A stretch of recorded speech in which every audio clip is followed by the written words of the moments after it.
Hi guys, இன்னைக்கு நம்மளோட சேனல்ல இந்த டிராமாவோட 5th எபிசோட் தான் பார்க்க போறோம். வீடியோக்குள்ள போறதுக்கு முன்னாடி இதுக்கு முன்னாடி உள்ள எபிசோட்ல பார்க்க மறந்துருந்தீங்கன்னா மேல காட்டுற மறக்காம போய் பார்த்துட்டாங்க. வாங்க இப்போ நம்ம வீடியோக்குள்ள போயிடலாம். ஸ்டார்டிங் சீன்ல ஜவுசோவை காட்டுறாங்க. அவன் அந்த ரூம் உட்காந்து பார்த்துட்டு இருப்பான்ல.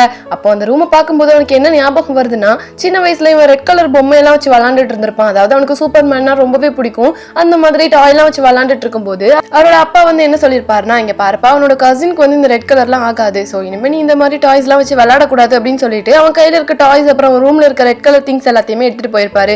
இவன் அதை நினைச்சு ரொம்பவே ஃபீல் பண்ணிருப்பான். பயங்கரமா உட்காந்து அழுதுட்டு இருந்திருப்பான். அவனுடைய அண்ணாவை அப்பல இருந்து அவனுக்கு பிடிக்கவே செய்யாது. அவனோட போட்டோவை கூட தூக்கி போட்டு உடைச்சிருந்திருப்பான். இப்போ அதெல்லாம் நினைச்சு பார்த்துட்டு இப்போ கூட அவன் தன்னை பத்தி மட்டும் தான் யோசிச்சுக்கிட்டு இருக்கான் அப்படின்னு சொல்லிட்டு அங்க இருக்க திங்ஸ் எல்லாம் களைச்சு போட்டுட்டு இருக்கான். அதுக்கப்புறம் எல்லாரும் சேர்ந்து லஞ்ச் சாப்பிடலான்னு உட்காருறாங்க. அப்போ ஹீரோ வந்து கேட்கறான், என்னோட சர்ப்ரைஸ் எப்படி இருக்கு அப்படின்னு சொல்லிட்டு.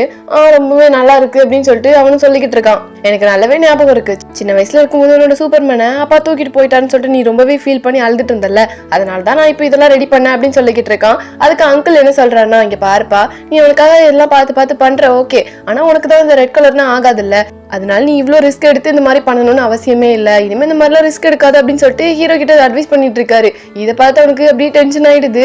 அப்பா, எனக்கு இத்தனை வருஷம் ஒரே ஒரு உண்மை மட்டும் தெரிஞ்சாகணும், உங்களோட உண்மையான பையன் யாரு, அவனா இல்ல என்ன அடாப்ட் பண்ணிட்டீங்களா அப்படின்னு சொல்லிட்டு கேட்டுக்கிட்டு இருக்கான். எவ்வளவு வருஷம் ஆகியும் இந்த அப்பாவை கலாய்க்கிறதுன்னு இன்னும் விடல அப்படின்னு சொல்லிட்டு அவர் அப்படி காமெடியா பேசிக்கிட்டு இருக்காரு. அப்போ ஹீரோ கேக்குறான், நீ என்னோட கம்பெனிக்கு நாளையில இருந்து வேலைக்கு வந்து சேர்ந்துரு, நாளையில இருந்து என்னோட கம்பெனிக்கு வா அப்படின்னு சொல்லிட்டு கூட்டிட்டு இருக்கான். அதுக்கு அவன் என்ன சொல்றான்னா, எனக்கு இந்த வேலை பார்க்கறதுலாம் இன்ட்ரெஸ்டே இல்லை அப்படின்னு சொல்லிக்கிட்டு இருக்கான். அதுக்கு ஹீரோவும், என்ன தனியா ஒரு கம்பெனி வைக்கலாம்னு முடிவு எடுத்துட்டியா அப்படின்னு சொல்லி கேட்டுக்கிட்டு இருக்கான்.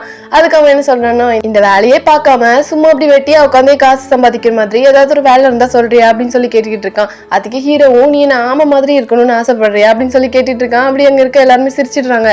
நீ நல்லாவே ஜோக் பண்ணிக்கிட்டு இருக்க அப்படின்னு சொல்லிட்டு வெறுப்பா அப்படி சொல்லிக்கிட்டு இருக்கான். அப்பதான் காலிங் பெல் அடிக்கிற சவுண்ட் கேக்குது. யாருன்னு இவனும் போய் பார்த்தா வென்ஷியன் தான் வந்திருக்கா. இவங்க 3 பேருமே சின்ன வயசுல இருந்து ஃப்ரெண்டு போல, அதனால இவனை பார்த்ததுமே நீ வந்துட்டியா, நான் உன்னை எவ்வளவு மிஸ் பண்ண தெரியுமா அப்படின்னு சொல்லிட்டு அவரை ஹக் பண்ணிட்டு இருக்கா. அவனுக்காக நிறைய கிஃப்ட்ஸ் எல்லாம் கொண்டு வந்திருக்கா, இவங்க 3 பேர் இருக்கிற மாதிரி போட்டோ எல்லாம் வச்சு. இப்போ ஹீரோனை பாத்துட்டா, பார்த்த உடனே அப்படி வெறுப்பா உட்காந்துட்டு இருக்கா. இவனோட அசிஸ்டன்ட் தானே சொன்னேன், இவன் இந்த நேரத்துல இங்கே உட்காந்துட்டு இருக்கா அப்படின்னு சொல்லி கேட்டுக்கிட்டு இருக்கா. அதுக்கு ஹீரோ என்ன சொல்றான்னா, இவன் என்னோட அசிஸ்டன்ட் மட்டும் இல்ல, எங்களுக்குள்ள டேல ஒரு ரிலேஷன்ஷிப்பும் நைட்ல வேற ஒரு ரிலேஷன்ஷிப்பும் இருக்கும் அப்படின்ற மாதிரி சொல்லிட்டு இருக்கான். இவன் ஏன் இப்ப முட்டாள் மாதிரி பேசுறான் அப்படின்னு சொல்லிட்டு ஹீரோனும் பார்த்துட்டு, அதாவது மிஸ்டர் லியோ என்ன சொல்ல வர்றாருன்னா, நான் டேல அவருக்கு வந்து ஃபேஷன் டிசைனராகவும் நைட்ல அவருக்கு வந்து அசிஸ்டன்டாகவும் இருப்பேன் அப்படின்னு சொல்லிட்டு தான் அவர் சொல்ல வராரு அப்படின்னு சொல்லிட்டு எக்ஸ்பிளைன் பண்ணிக்கிட்டு இருக்கா. அதுக்கப்புறம் தான் அங்க இருக்க எல்லாத்துக்குமே மூச்சே வருது. அதுக்குள்ள எல்லாருமே ஷாக் ஆயிட்டாங்க. இப்போ அந்த பொண்ணு என்ன சொல்றான்னா, இங்க பாரு லியோ, அவ எவ்வளவு கஷ்டப்பட்டு உழைக்கிறா உனக்காக, அவளைதான் நீ வீட்டுக்கு அனுப்பி விடலாம்ல, கொஞ்சம் டயர்டா இருக்கா பாரு, அவ வீட்டுல போய் ரெஸ்ட் எடுக்கட்டும் அப்படின்ற மாதிரி சொல்றா. அதுக்கு ஹீரோ என்ன சொல்றான்னா, இந்த வேலைக்கு தான் அவ காசு வாங்குறாள், அதனால இதெல்லாம் பண்ணி தான் ஆகணும் அப்படின்ற மாதிரி சொல்லிக்கிட்டு இருக்கான். ஹீரோன் எப்படி முறைச்சிக்கிட்டு இருக்கா, இவனுக்கு வர வேலையே இல்லை அப்படின்ற மாதிரி. அடுத்து கட் பண்ண ஆஃபீஸ்ல காமிக்கிறாங்க. ஹீரோனும் ஆஃபீஸ்க்கு வந்துட்டா. அங்க அவங்களோட பிரசிடென்ட் என்ன சொல்றாங்கன்னா, இங்க பாருங்க, நமக்கு ஒரு ஆர்டர் வந்திருக்கு, 9 வால் இருக்க ஃபாக்ஸ் பண்ணணும், அந்த வால் இருக்க ஃபாக்ஸை நானே பண்றேன், அதுக்குள்ள டிசைன் எல்லாம் நீங்க ரெடி பண்ணுங்க அப்படின்ற மாதிரி சொல்லிக்கிட்டு இருக்காங்க. அப்பாடா, அவருடைய நமக்கு வேலை வந்துருச்சு அப்படின்னு சொல்லிட்டு ஹீரோனும் ஆசையா உட்காந்துட்டு இருக்கா. அதுக்கப்புறம் எதுக்கும் நம்ம எந்திரிச்சு அவங்க கிட்ட கேட்போம்னு சொல்லிட்டு, மிஸ் ஜெங், நான் என்ன ஒர்க் பண்ணட்டும் அப்படின்ற மாதிரி கேட்கறா. நீ வந்து நமக்கு போட்டியா ஏதாவது கம்பெனிஸ் இருக்கான்றதை செக் பண்ணு அப்படின்ற மாதிரி சொல்றாங்க. இப்படி ஒரு சப்ப வேலையை கொடுத்துட்டாங்களேன்னு சொல்லிட்டு அப்படியே கடுப்பா உட்காந்துட்டு இருக்கா. அப்ப பார்த்து ஹீரோ வேற கால் பண்றான். என்னன்னா ரூம் கான்ஃபரன்ஸ் அட்டென்ட் பண்ணும் போல, அதனால அங்க ரெட் கலர் டாய்ஸை பத்தி எக்ஸ்பிளைன் பண்ணணும், நீ கொஞ்சம் வா அப்படின்னு சொல்லி கூப்பிட ஹீரோனும் வந்து உட்காந்துடுறா. அவளோட கைக்கு மேல கையை வச்சுக்கிட்டே அங்க இருக்க டாய்ஸ் எல்லாம் பத்தி எக்ஸ்பிளைன் பண்ணிக்கிட்டு இருக்கான். இவ அதை பார்த்து ரசிச்சுக்கிட்டு இருக்கா. எவ்வளவு அழகா எக்ஸ்பிளைன் பண்றாரு. இவர் என்னதான் பார்க்க கொஞ்சம் கன்றாவியா இருந்தாலும் ஒர்க்குன்னு வந்துட்டு அப்படியே சின்சியரா இறங்கிடுறான்ல, இவனை மாதிரிதான் நம்மளும் ஒர்க் பண்ணணும் அப்படின்ற மாதிரி பேசிட்டு இருக்கா. அதுக்கப்புறம் அந்த மேம் கிட்ட போய் இவளோட ஸ்கெச்சஸ் எல்லாத்தையும் காமிக்கிறா. நான் இது லீவு டைம்ல பண்ணேன், இது எப்படி இருக்கு அப்படின்னு சொல்லி கேட்கும்போது, வா, இது ரொம்பவே அழகா யூனிக்கா இருக்கு அப்படின்னு சொல்லிட்டு அவங்களும் பாராட்டுறாங்க. மேம், நான் வேணா இதுல ஏதாவது டிசைன் பண்ணட்டுமா, என்னால முடிஞ்ச ஹெல்ப் பண்றேன், இந்த ஃப்ரைடேக்குள்ள சப்மிட் பண்ணணும்னு சொன்னீங்கல்ல, நான் கண்டிப்பா பண்ணிடுவேன், என்னோட ஒர்க் டைமும் கரெக்டா இருக்கும் அப்படின்ற மாதிரி பேசிட்டு இருக்கா. அவங்களுக்கும் இவ சொல்றது கரெக்ட்ன்ற மாதிரி தான் தோணுது. அதனால சரி ஓகே, உன்னோட ஸ்கெச்சை ஸ்டார்ட் பண்ணு, ஃப்ரைடேக்குள்ள சப்மிட் பண்ணிடு, ஒர்க்குக்கு ரொம்பவே முக்கியம் டைம் தான், அதனால டைம்குள்ள சப்மிட் பண்ணிடு அப்படின்ற மாதிரி சொல்லிடுறாங்க. ஹீரோனுக்கு இது கேட்டதுமே ரொம்பவே சந்தோஷமாயிடுது. நான் கண்டிப்பா முடிச்சு கொடுத்துருவேன் மேம் அப்படின்னு சொல்லிட்டு உங்களுக்கு ப்ராமிஸ் பண்ணிட்டு அவளோட வேலையை ஸ்டார்ட் பண்ண ஆரம்பிக்கிறா. ஆனா எங்க அந்த லியோ வேலை பார்க்க விடுறான், சும்மா ஃபோன் அடிச்சு கூட்டுக்கிட்டே இருக்கான், அங்க போலாம் இங்க போலாம் அப்படின்னு சொல்லிட்டு. இது அவளுக்கு ரொம்பவே கடுப்பா இருக்கு, வேலையை பார்க்கவே முடியல. ஆனாலும் நம்பிக்கை விடாம நைட் ஃபுல்லா உட்காந்து வேலை பார்த்துட்டே இருக்கா. கஷ்டப்பட்டு உட்காந்து ஒவ்வொரு தடவை வேலை பார்க்கும் போது அந்த டேன் பையன் வந்து, மிஸ்டியான் உங்களை சார் கூப்பிடுறாரு, மிஸ்டியான் உங்களை சார் கூப்பிடுறாருன்னு இதோட 12வது தடவை வந்துட்டான். அவளுக்கு அப்படியே கடுப்பா இருக்கு, நம்மளால வேலையே பார்க்க முடியல, இவர் ரொம்ப ஓவரா பண்றாரு அப்படின்னு சொல்லிட்டு அப்படி வெறுப்பாயிட்டு இருக்கா. அடுத்து அந்த ஃப்ரைடேவும் வருது, மீட்டிங் ஸ்டார்ட் பண்றாங்க. அவ மீட்டிங்கே லேட்டா தான் வர்றா. சாரி மிஸ்டர் ஜெங், நான் லேட்டா வந்துட்டு என்ன மன்னிச்சிருங்க அப்படின்னு மாதிரி சொல்லிக்கிட்டு இருக்கா. சரி ஓகே உட்காரு, உன்னுடைய ஒர்க்கை முதல்ல சப்மிட் பண்ணு, அதை நான் பார்க்கட்டும் அப்படின்ற மாதிரி சொல்லிட்டு இருக்காங்க. இல்ல மிஸ் தேங்க என்னோட வேலை கொஞ்சம் எக்ஸ்ட்ரா இருக்கு, என்னால அதை பார்க்க முடியல அப்படின்ற மாதிரி சொல்லிட்டு இருக்கா. அவ்வளவுதான் அவங்களுக்கு அப்படி கடுப்பாயிடுது. உனக்கு போய் இந்த மாதிரி வேலையெல்லாம் கொடுத்த பாரு, என்னதான் சொல்லணும், இந்த ஒர்க்குக்கு டைம் வந்து ரொம்பவே முக்கியம். நீ ஒரு ப்ரொஃபஷனல் டிசைனர் ஆகணும்னா இந்த மாதிரி டைம் எல்லாம் வேஸ்ட் பண்ணவே கூடாது. உனக்கு இந்த ஒர்க்ல இன்ட்ரெஸ்ட் இல்லைன்னா நீயே கிவ் அப் பண்ணிட்டு உன்னோட வீட்டில் உட்காந்து சோறாக்கி சாப்பிட வேண்டியதானே, எதுக்கு இங்க வந்து எங்களோட உயிரை வாங்கிட்டு இருக்க? நீ ஒன்று பண்ணு, பேசாம இந்த வேலையை விட்டுரு, அதான் உனக்கும் நல்லது எங்களுக்கும் நல்லது. இந்த மாதிரி பயங்கரமா திட்டி விட்டுடுறாங்க. ஹீரோனுக்கு அப்படியே அசிங்கமா எழுது, எல்லாரும் முன்னாடி இப்படி தலை குனிஞ்சு நின்றுட்டு இருக்கா. அப்போ அந்த ஜானின்ற பொண்ணு இருக்கால, அவதான் அவளுக்கு சப்போர்ட் பண்ணி பேசுறா. மிஸ்டர் லியோ வந்து அவளுக்கு ஒரே கால் பண்ணி கூப்பிட்டுட்டே இருக்காங்க. அதனாலதான் அவளால ஒர்க் பண்ண முடியலன்னு நினைக்கிறேன், அதனால அவளுக்கு கொஞ்சம் டைம் கொடுக்கலாம் அப்படின்ற மாதிரி பேசிட்டு இருக்காங்க. அவங்களும் இந்த மாதிரி அவ பண்ணானா அவளோட ஒர்க்கை அவளே தான் வச்சுக்கணும்னு நினைக்கிறேன், பாப்போம் அப்படின்ற மாதிரி சொல்லிக்கிட்டு இருக்காங்க. ஹீரோனும் இதுக்கப்புறம் இந்த தப்பு நடக்காது, என்ன மன்னிச்சிருங்க அப்படின்னு எல்லாரும் முன்னாடி சாரி கேட்கிறா. அதுக்கப்புறம் காஃபி குடிச்சிட்டு இதை பத்தி யோசிச்சுட்டு இருக்கா. இதை பத்தி நம்ம லியோ கிட்ட கண்டிப்பா பேசியே ஆகணும், அவர் நம்ம டார்ச்சர் பண்ணிக்கிட்டு இருக்காரு அப்படின்னு சொல்லிட்டு அது அப்படி மிக்ஸ் பண்ணிட்டு இருக்கும்போது கரெக்டா லியோ அங்க வந்துடுறான். மிஸ்டியா நீ இங்கதான் இருக்கியா, நான் உன்னை மீட் பண்ணணும்னு நினைச்சேன், கரெக்டா நீயே வந்துட்ட. நம்ம நாளைக்கு ஒரு பார்ட்டி அட்டன் பண்ண வேண்டியது இருக்கு, சோ சீக்கிரமா வந்துருன்னு அப்படின்ற மாதிரி சொல்லிட்டு இருக்காரு. அவ ஹீரோ ஸ்டாப் பண்ணி, இங்க பாருங்க மிஸ்டர் லியோ, எனக்கு கொஞ்சம் டைம் வேணும், என்னோட டிசைனர் டிபார்ட்மெண்ட்லயே நான் ஒர்க் பண்ணணும், அதனால எனக்கு நிறைய டைம் கொடுக்க மாட்டிருக்கீங்க, நீங்க ஒரே எனக்கு கால் பண்ணி கூப்பிட்டுட்டே இருக்கீங்க அப்படின்னு சொல்லிட்டு அவளோட வன்மத்தெல்லாம் கக்கிட்டு இருக்கா.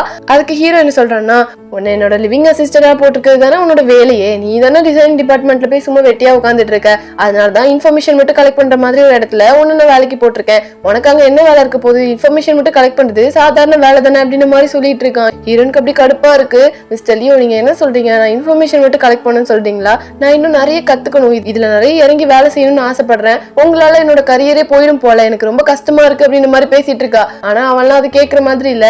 நாளைக்கு மறக்காம வந்து மிஸ்டியான் அப்படின்னு சொல்லிட்டு அங்க இருந்து போயிடுறான். இவன் வந்து சரியான செல்ஃபிஷா இருப்பான் போல, இவன் கிட்ட பேசி டைம் தான் வேஸ்ட்னு சொல்லிட்டு அவளும் அங்க இருந்து போயிடுறா. வீட்டுக்கு வந்ததுக்கு அப்புறம் அதை பத்தி யோசிச்சுக்கிட்டு இருக்கா.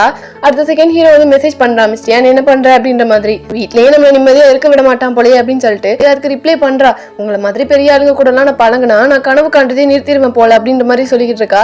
அதுக்கு ஹீரோ வந்து சம்பந்தமே இல்லாம, நான் ஒரு பெரிய பணக்காரன், நான் எனக்கு கனவு காணணும்னு அவசியமே இல்லை அப்படின்ற மாதிரி பேசிட்டு இருக்கான். இவங்கிட்ட பேசி டைம் தான் வேஸ்ட்னு சொல்லிட்டு போனை தூக்கி போட்டுட்டு அப்படியே உட்காந்து யோசிச்சுக்கிட்டு இருக்கா. இந்த பக்கம் ஹீரோ வந்து யாரோ காலிங் பெல் அடிக்கிறாங்க அப்படின்னு சொல்லிட்டு அங்க போய் கதவை திறந்து பார்த்தா வென்ஷியன் தான் வந்திருக்கா.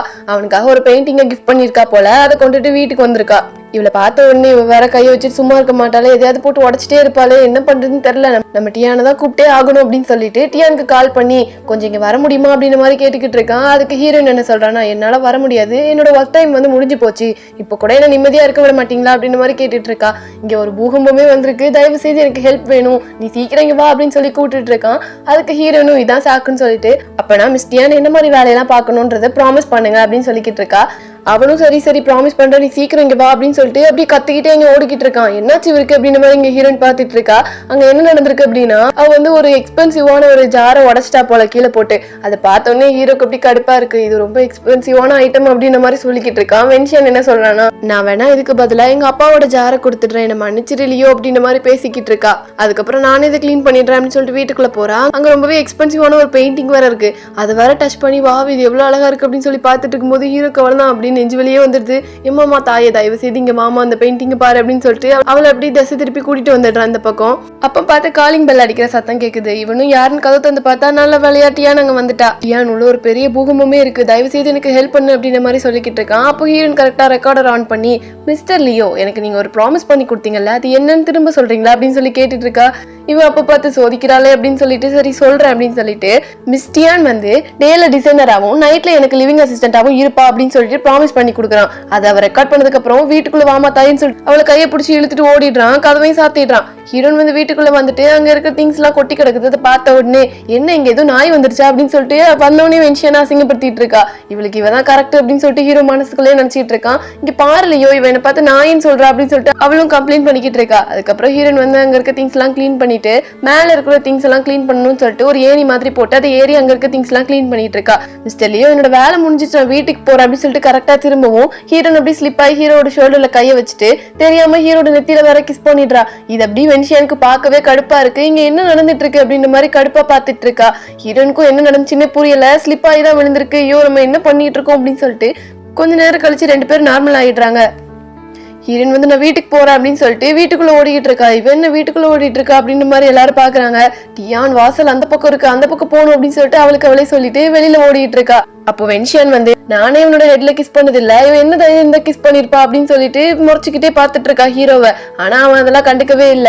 டியான் பேக்கை வச்சுட்டு போயிட்டான்னு சொல்லிட்டு அந்த பேக் எடுத்துட்டு ஹீரோயின் பின்னாடியே போயிட்டு இருக்கான். ஹீரோயின் வெளியே வந்து யோசிச்சுக்கிட்டு இருக்கா, இது ஜஸ்ட் ஆக்சிடென்ட் தான், நாளைக்கு அவனை எப்படி ஃபேஸ் பண்ண போறோம்னு தெரியலையே அப்படின்னு சொல்லிட்டு அவன் கிஸ் பண்ணதெல்லாம் அப்படின்னு நினைச்சு பாத்துட்டு இருக்கா. அப்போ பார்த்து ஹீரோ பின்னாடி வந்து நின்றுட்டு இருக்கான். மிஸ் டியான் உன்னோட பேக்கை மிஸ் பண்ணிட்டேன் அப்படின்னு சொல்லவும் ஹீரோன் அதை வாங்கிட்டு அவன் மூஞ்சி கூட பாக்கல, அப்படியே ஓடிடுறா சாரி சார் அப்படின்னு சொல்லிட்டு. நம்ம இப்ப என்ன பண்ணிட்டோம், நீ இப்படி ஓடுறா அப்படின்னு சொல்லிட்டு அவனோட நெத்தியில கையை வச்சு பாத்துட்டு இருக்கும்போது அந்த பக்கம் ஒரு பையன் வந்து கையில ரெட் ரோஸ் வச்சுட்டு அப்படி கிராஸ் பண்ணி போக ஹீரோ அதை பார்த்த உடனே எனக்கு ஆச்சரியமா இருக்கு, என்னடா நமக்கு மயக்கமே வரல அப்படின்னு சொல்லிட்டு அந்த பையன் பின்னாடியே போய் அந்த ரோஸை பார்த்துக்கிட்டு இருக்கான். உண்மையாவே நமக்கு நடக்கிறது அன்பிலீவபிள் தான், எப்படி நமக்கு மயக்கமே வரல, நம்ம டியானோட கையை கூட நம்ம இன்னும் பிடிக்கவே இல்லையே அப்படின்னு சொல்லிட்டு அப்படி பார்த்துக்கிட்டே இருக்கான்.